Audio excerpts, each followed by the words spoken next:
Bismillahirrahmanirrahim. Assalamualaikum warahmatullahi wabarakatuh. Alhamdulillahirabbil alamin wa bihi nasta'inu ala umuri dunyawati wassalatu wassalamu ala sayyidina Muhammadin wa ala alihi washabihi ajmain. Bapak dan Ibu, saudara yang dimuliakan Allah Subhanahu wa taala, puji syukur kita panjatkan kepada Allah Subhanahu wa taala atas segala nikmat yang diberikan kepada kita semua. Sampai hari ini, detik ini, kita masih diberi nikmat iman, nikmat sehat, nikmat Islam, nikmat waktu, sehingga kita bisa mengisi Ramadan malam ini. Sudah keberapa ya Pak Ibu? 8, ada yang 9 ya. Ya, kita bersyukur. Kenapa? Tidak semua orang dapat menikmati itu. Sholawat berserta salam kita kirimkan kepada junjungan kita Nabi besar Muhammad SAW, keluarganya, sahabatnya, tentunya kita mengharap syafaat beliau akan menyertai kita di yaumul akhir nanti. Pada hari ini kami dikasih tugas oleh panitia. Kalau biasanya kita bicara Ramadan, bicaranya tentang agama, puasa untuk kesehatan. Sekarang fokusnya adalah Ramadan adalah untuk pendidikan. 9 hari sudah kita lewati. Sudah nggak kita tahu apa pendidikan Ramadan yang sudah kita terima? Kalau kita bicara pendidikan, pasti ada sistem yang dibuat. Siapa yang membuat sistemnya? Pasti kita jawab Allah. Mana buktinya? Kalau kita lihat di ayat Al-Quran Al-Baqarah ayat 183 dikatakan, dipanggillah orang-orang yang beriman itu. Siapa orang yang beriman yang dipanggil? Ujungnya adalah muttaqin. Apa itu muttaqin? Setelah Ramadan ini berakhir, maka dia harus menjadi orang yang lebih baik. Bagaimana memperoleh lebih baik? Pasti ada kurikulumnya. Anak kita titipkan di sekolah, setelah lulus sekolah ini, maka dia punya keahlian ini. Demikian juga Ramadan dibuat oleh Allah untuk apa? Untuk mendidik orang-orang yang muttaqin agar sesudah Ramadan dia menjadi orang-orang yang lebih baik. Nah, cuma kita tahu nggak kurikulumnya apa? Apakah sesudah Ramadan ya kita disuruh ngaji, berpuasa, mengendalikan diri kan gitu. Tapi sudah selesai Ramadan apa? Pada kesempatan ini ada 4 poin yang akan saya sampaikan berkaitan dengan kurikulumnya Ramadan. Yang harus kita pelajari bersama bahwa sesudah Ramadan ini kita punya ilmu yang kita berikan, bukan hanya untuk diri kita, tapi adalah untuk anak-anak kita. Ada anak generasi alfa yang nggak bisa diam ya anak kita. Jadi jangan marah kalau kita lihat anak kita tadi pagi Pak, sore kaca pecah anak kita. Itulah generasi alfa. Perkembangan teknologi begitu cepat, begitu cepatnya dia menerima. Nah, kita sebagai orang tua harus paham kurikulumnya menghadapi mereka. Kita nggak boleh diam, kita mah ketinggalan, nggak bisa. Apalagi zamannya AI gitu ya. Sekarang semua pakai AI. Di sini aja kita membuat mau maju, ceramahnya apa? Kita buat sebentar, 1 menit selesai materi. Kita bantu anak kita mengerjakan tugas sekolah, 1 menit selesai ada jawabannya. Nah, ini teknologi yang harus kita pahami. Nah, kembali kepada materi kita hari ini. Jadi Ramadan ini bukan hanya menahan lapar dan dahaga, tapi merupakan bulan tarbiyah, bulan pendidikan karakter buat kita, juga penanaman karakter buat anak-anak kita. Maka bagaimana kita memahami itu? Yang harus kita amalkan, kita berikan contoh kepada mereka. Poin pertama, Ramadan itu adalah sebagai madrasah jiwa. Yaitu kita jadikan Ramadan itu sebagai pendidikan jiwa kita. Jadi apa itu pendidikan jiwa? Ramadan itu bukan sekedar tujuan ritual. Kalau kita lihat output, jadi kalau kita masuk tadi orang mutakin, orang beriman masuk, ada proses. Kalau kita bicara pendidikan juga, inputnya bagaimana, prosesnya bagaimana, outputnya bagaimana. Setelah selesai nanti bagaimana? Prosesnya sudah sesuai belum? Nah, proses inilah yang membangun kita untuk pembinaan diri kita. Pembinaan diri kita tentunya tadi begitu panjangnya dari awal Ramadan sampai akhir Ramadan. Saat ini proses itu sudah kita jalani 9 hari. Yang nyusun kurikulumnya Allah SWT. Agar apa? Agar setelah kurikulum itu, sistem itu dilaksanakan prosesnya, maka benar-benar harapan kita menjadi hamba-hamba yang lebih baik dari sebelumnya. Baik tutur katanya, baik sikapnya, bagaimana kita menyelesaikan masalah kita.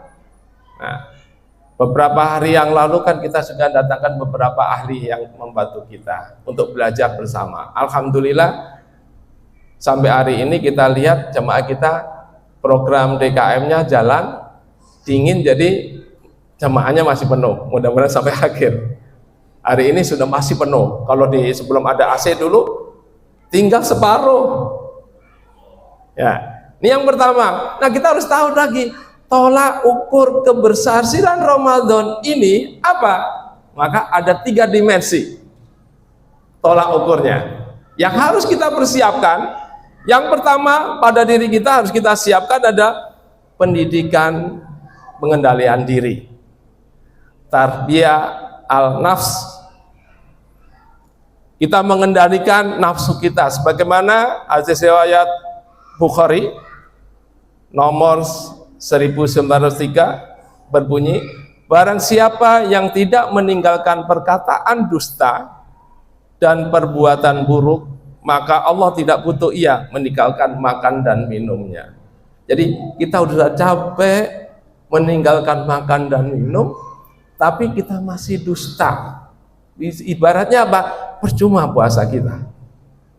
Maka ini penting sekali pengendalian diri, bahwa puasa ini bukan hanya sekedar menahan perut kita, tapi berlatih menahan lisan kita, berlatih menahan hawa nafsu kita, berlatih menahan amarah kita, berlatih menahan syahwat kita. Maka ini pengendalian yang pertama, dimensi yang harus kita jaga. Jadi bukan hanya lapar dan dahaga, tapi perkataan, sikap, nafsu kita, amarah kita, kita kendalikan.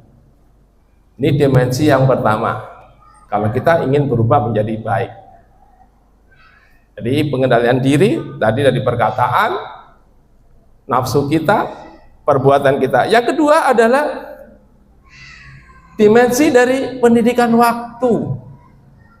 Disiplin waktu. Sudah ditentukan waktunya. Kapan kita tadarusan, kapan kita sahur, kapan kita berbuka, kapan kita qiyamul lail. Enggak ada kegiatan lainnya seperti itu. Waktu tarawihnya sudah ditentukan. Tidak ada bulan lain yang membentuk waktu yang sudah tersusun seperti ini. Sebagaimana firman Allah dalam surat Al-Asr, demi masa sesungguhnya manusia berada dalam kerugian kecuali orang-orang yang beriman dan mengerjakan kebajikan serta saling menasehati untuk kebenaran dan kesabaran. Jadi kesempatan kita memperoleh hari ini, kita dapat beberapa ustadz kita memberikan masukan ilmu untuk kita. Tujuannya apa? untuk perbaikan kita. Maka Ramadan ini kita jadikan manajemen terbaik bagi diri kita, bagi anak kita, bagi keluarga kita sama-sama. Dimensi yang kedua, kedisiplinan waktu. Yang ketiga adalah dimensi dari pendidikan sosial. Ini yang kita tanamkan kepada anak kita. Bagaimana kita empati, rasa peduli. Ternyata begini, baru kita nggak makan 12 jam. Sementara ada saudara kita yang mungkin berhari-hari tidak sempat makan. Kalau di rumah kan anak kita lagi puasa kan begitu, aduh udah lapar jam segini. Kalau dulu zaman anak saya kecil itu kita tahu ngintip saya. Kadang-kadang dia sembunyi di bawah kasur gitu, sambil bawa minuman tapi pura-pura. Kita mah pura-pura aja, pura-pura nggak tahu, sebenarnya kita tahu. Itu kan salah satu pendidikan, tapi dia sudah menjaga waktu itu, bahwa dia tidak menunjukkan. Nah ini penting ditanamkan. Kalau makan nak, tolong jangan di tempat umum, sembunyi. Saya kan lagi berhalangan. Nah ini salah satu bentuk kepekaan sosial. Ini yang harus kita bangun kepada diri kita maupun anak-anak kita. Kemudian yang ketiga tadi kan baru kita bahas dari dimensinya. Yang ketiga adalah Ramadan adalah konsep tarbiyah dalam Islam. Apa itu konsep? Ibarat jiwa manusia ini seperti tanah, maka tanah itu perlu dirawat, bukan didiamkan. 11 bulan telah kita lewati, maka Ramadan kita jadikan untuk apa? Untuk digarap, dibersihkan, ditanami benih-benih kebaikan secara rutinitas sampai nanti akhir Ramadan. Jadi kita tanamkan di Ramadan ini, dan itu jangan sampai hilang. Kalau kita ingin menjadi insan yang terbaik. Dan yang terakhir, nanti terakhir yang keempat itu yaitu jangan biarkan Ramadan berlalu tanpa bekas. Walaupun ini masih hari ke-9, ke-10, nanti kita ditinggalkan Ramadan, hilang Ramadan itu. Kalau sebelumnya kita rajin untuk bersedekah, beramal, kebiasaan itu harus kita tanamkan. Kita yakin apa kebaikan yang kita berikan akan kembali kepada diri kita. Yang kebiasaan kita membaca Al-Quran tetap dilaksanakan. Kebiasaan kita melatih puasa tetap kita laksanakan. Dan ini berarti menunjukkan apa? Sebagaimana sabda Rasulullah, berapa banyak orang yang berpuasa namun dia tidak mendapatkan apa-apa dari puasanya kecuali rasa lapar. Dan betapa banyak orang yang sholat malam namun dia tidak mendapatkan apa-apa kecuali begadang. Hadis ini mengingatkan kita tentang motivasi besar bagi kita. Ramadan ini kita jadikan apa? Bukan hanya ritual. Mari kita jadikan perubahan karakter. Karakter apa? Yang sudah kita peroleh selama Ramadan ini kita amalkan dalam 11 bulan ke depan. Kebaikan-kebaikan itu selalu menyinari kehidupan kita. Sehingga apa? Ramadan itu tidak meninggalkan bekas, bukan berarti Ramadan pergi tanpa meninggalkan bekas, tapi jejak-jejak Ramadan itu akan kita ikutin dalam 11 bulan ke depan. Mudah-mudahan ini bermanfaat buat kita sama. Mohon maaf apabila ada kekurangannya. Bila taufik wal hidayah. Wassalamualaikum warahmatullahi wabarakatuh. صلوا وسلم التراويح العقيم جامعة رحمكم الله.